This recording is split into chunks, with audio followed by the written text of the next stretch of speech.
Salut, alors je suis ici aujourd'hui pour te présenter mon mémoire que je réalise sur la thématique du triage en situation d'accès direct. Alors déjà, je pense que c'est essentiel que tu comprennes c'est quoi l'accès direct. Donc l'accès direct, c'est les cas de figure où les soins de kinésithérapie ou physiothérapie sont accessibles directement sans avoir besoin de passer par un médecin généraliste. Alors il faut que tu saches qu'à l'étranger, ce mode d'exercice, il a montré d'énormes bénéfices.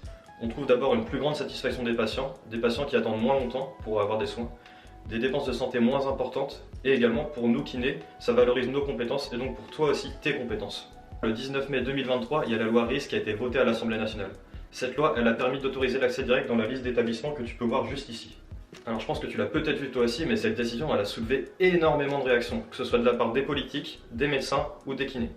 Moi, ce qui m'a personnellement marqué, c'est que dans le cas des médecins, il y en avait énormément qui remettaient en cause la compétence de triage des kinés. Et là, tu te demandes, c'est quoi le triage ? Le triage, en fait, c'est considéré comme une procédure de dépistage pour les patients qui présentent des signes de pathologie. Imagine-toi que tu reçois un patient en situation d'accès direct. L'objectif principal pour toi tout d'abord, ça doit être de savoir si ce patient il rentre dans ton champ de compétences ou si pas du tout, et dans ces cas-là, il faudra plutôt le réorienter vers un médecin. En voyant ce discours des médecins, moi j'ai pas pu m'empêcher de me poser la question, mais est-ce qu'il y a vraiment des données de la littérature sur les compétences de triage des kinés ? Et là, grosse surprise, il n'y a vraiment rien du tout d'un niveau de preuve satisfaisant sur les compétences de triage des kinés, un sujet qui est pourtant crucial. Donc comme tu te l'imagines, j'ai progressivement ensuite étayé mon questionnement jusqu'à arriver à la problématique suivante. Quelles sont les capacités de triage des masseurs-kinésithérapeutes en situation d'accès direct ?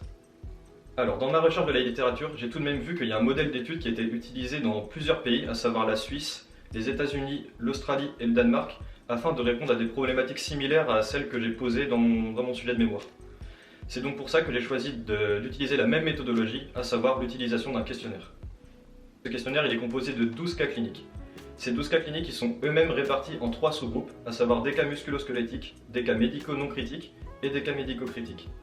Pour chaque cas clinique, les kinés ils se voyaient offrir 3 possibilités de réponse, à savoir débuter un traitement kiné, débuter un traitement kiné en encourageant tout de même le patient à consulter son médecin, et référer immédiatement à son médecin. Ensuite, tu te l'imagines bien, l'objectif pour les kinés ici c'était d'avoir une prise de décision correcte sur chaque cas clinique.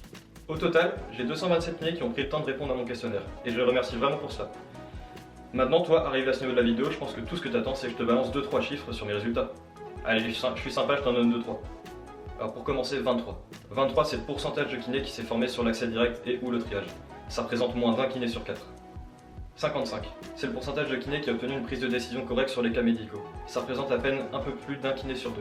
Est-ce que pour toi, ça te semble suffisant ? Et enfin, 0. 0, c'est le nombre de kinés qui a obtenu une prise de décision correcte sur tous les cas cliniques.